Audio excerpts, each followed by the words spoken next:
John Goodman Brown by Nathaniel Hawthorne, 1835.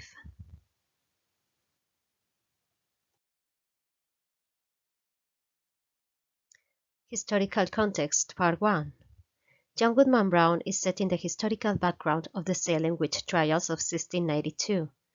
Puritans in the 17th century believed in witchcraft and in spectral evidence created by the devil. Cotton Mather was a Puritan minister who, after warning the Salem magistrates of the dangers of trusting only spectral evidence in order to condemn people for witchery, finally supported this witch hunt. In 1693, he published The Wonders of the Invisible World, an account of these trials. Historical Context Part 2. John Hawthorne was Nathaniel Hawthorne's great-grandfather, and he was also one of the magistrates who took part in the trials, leading many innocent people to their execution. Some of these real historical witches appear in this tale, such as Goody Cloyce, who was Sarah Cloyce, Goody Corey, who was Martha Corey, Martha Carrier, who is named directly during the witches' meeting, and other real people as Daniel Gookin in the role of Deacon Gookin.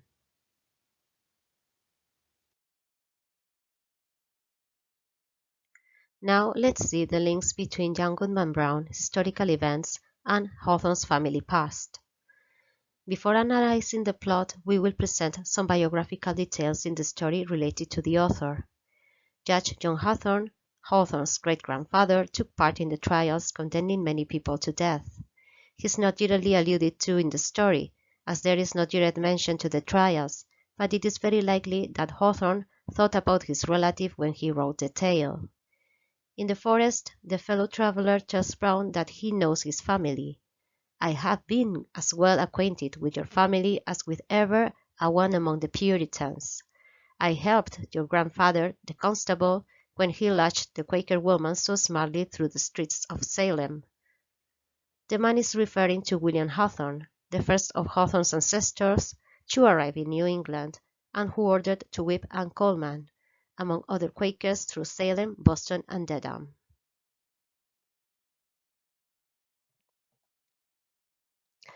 Furthermore, Brown's mysterious fellow traveler also tells him that "I that brought your father a pitch pine not kindled at my own hearth to set fire to an Indian village in King Philip's War." Here the traveler is alluding to Captain William Hawthorne, who fought in King Philip's War or First Indian War. He was the son of the first William Hawthorne, arriving in the colonies, and Judge John Hawthorne's brother. The image that Goodman Brown had of his family members as good Puritans fades away as he begins to go deeper in the dark forest in the company of his mysterious partner.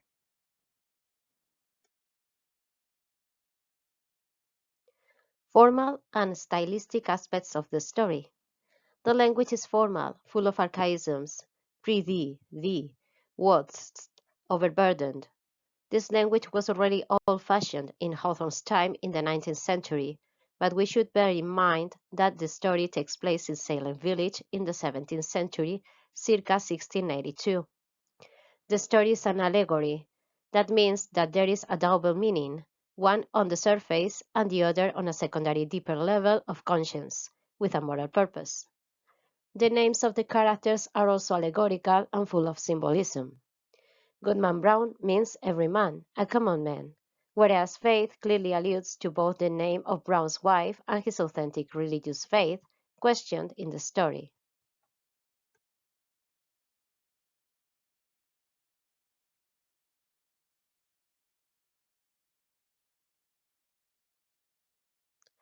General main themes of the story: Puritanism, predestination, loss of faith in religious values and in people, isolation, Hawthorne's belief in the innate evilness of humankind. The main themes formulated as binary oppositions are good versus evil, faith versus disbelief, grace versus sin.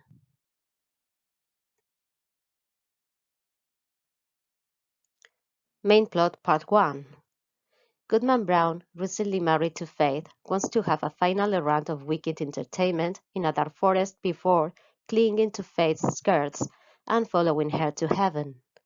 This run takes place outside his hometown, Salem Village, probably on the night of the 31st of October. This date could be a reference to Halloween, the night of the witches. But this is a hermeneutic gap the reader must fill in. There he meets a traveler that must be Satan, although this is another gap we must fill in. This character has a certain resemblance with Brown, as if they were taken for father and son. However, what Brown is going to find in the forest confuses him and changes his faith and his moral values forever until the day of his death. His dying hour was gloom.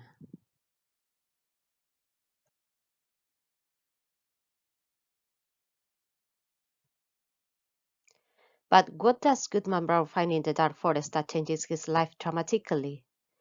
This strange traveler, the evil one, or black man, as named by the Puritans, the devil in other words, seems to know him and all his ancestors perfectly due to the details he gives him about their past actions. So the good image he had of his family collapses in a moment. Brown recognizes his teacher of catechism, Goody Cloyce, who overly names the traveler the devil. Here the previous gap is finally filled with her confirmation. But Brown also sees Deacon Gookin, the parishioner of his congregation. He considered these two people good Christians and begins to feel doubts about his faith.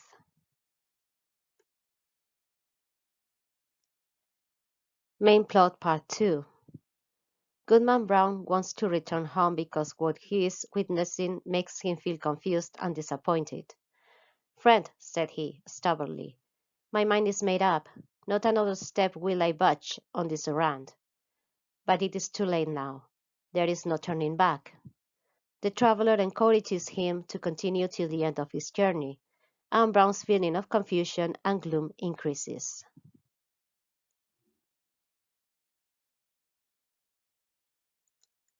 Main plot part 3. And then some recognizable voices are heard, one of them Deacon Gookin's, as if they were in the church or in the meeting house at Salem Village, but in reality what is taking place there is a witches' Sabbath. Brown cannot believe what he is hearing and seeing, and tries to hold on to his faith. "With heaven above and faith below, I will yet stand firm against the devil." And the most fearsome thing finally happens.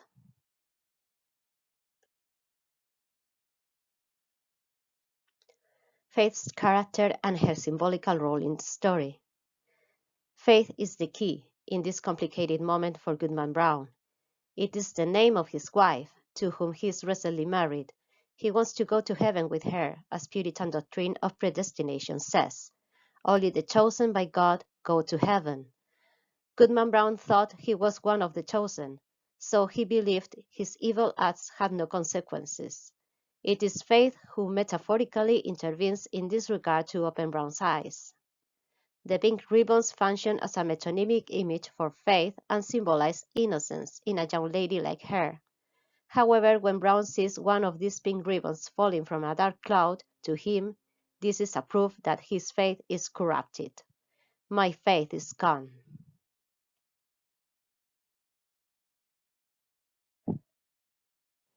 Goodman Brown's transformation begins. In this moment in which he finds faith's pink ribbon as a symbol of corruption, Goodman Brown suffers a complete transformation, and he puts himself on the devil's side. "There is no good on earth, and sin is but a name. Come, devil, for to thee is this world given." The devilish Sabbath continues. "Bring forth the converts." In church and at meeting houses, this was a call for people to convert to the Puritan covenant or agreement. However, here it refers to a covenant with the devil.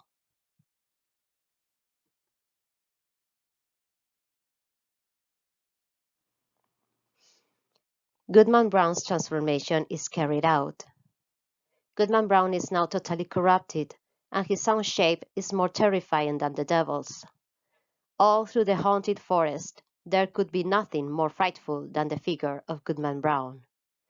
It is here in the Sabbath when Hawthorne sarcastically alludes to one of the real women accused and hanged for witchcraft in 1692, Martha Carrier, insulted by Cotton Mather by calling her a rampant hag.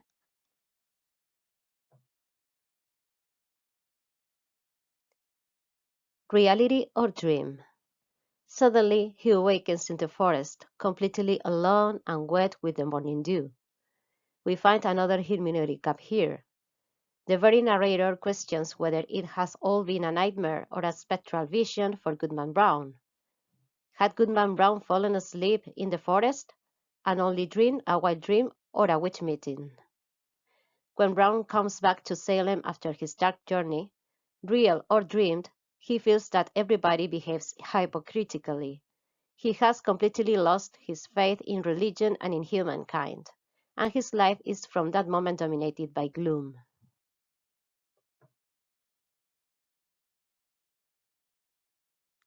Main symbols in the text. Faith's pink ribbons is one of the most meaningful symbols in the allegory, but there are others. The staff of the fellow traveler with the shape of the serpent. This is a biblical allusion to sin. According to Genesis 3, Satan takes the form of a snake to tempt Eve. When the traveler tells Brown that he can lean on his staff, he's tempting him to continue his evil journey. There is my staff to help you along. The dark forest and its connotations as a metaphorical errand or evil journey through the inner psyche of Goodman Brown and his contradictory feelings regarding faith and disbelief. And the dark night, which is probably the night of Halloween, the 31st of October.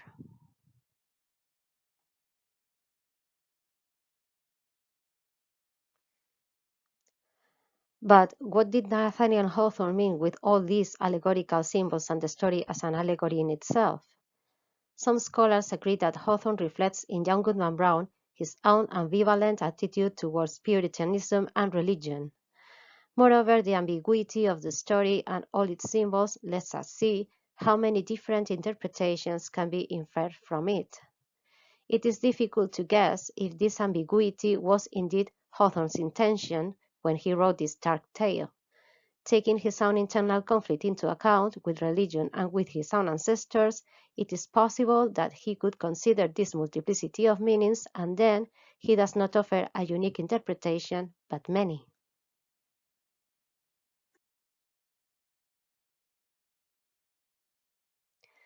Another implicit meaning or subplot that this allegory may represent is the decadence of Puritan values in the last decades of the 17th century.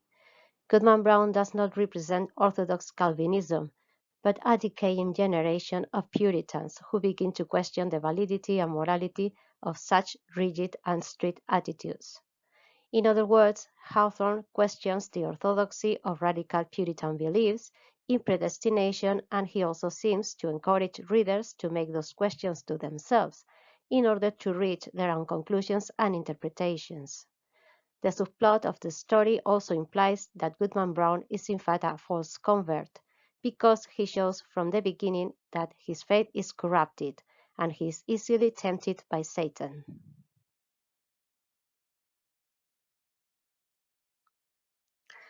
To conclude, we should not forget that in the 19th century, in Hawthorne's time, Puritanism did not exist as such, but other religious factions were emerging in the United States. In fact, Hawthorne comes from a Unitarian family, and he developed a friendship with the Transcendentalists Emerson and Thoreau, who had a view of nature in harmony with human beings. It seems that Hawthorne did not share that harmonious view on nature, nor did he believe that human beings were inherently good, if we bear in mind how nature and the forest are depicted in John Goodman Brown. Hawthorne was considered a dark romantic, and it was probably for this dark and pessimistic notion of human nature and psyche.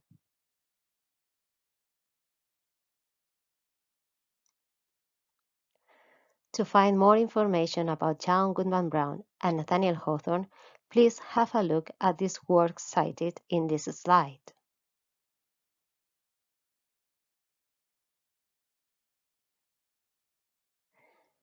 And finally, thank you very much for your kind attention. I hope that this PowerPoint presentation has been useful for you. Bye for now.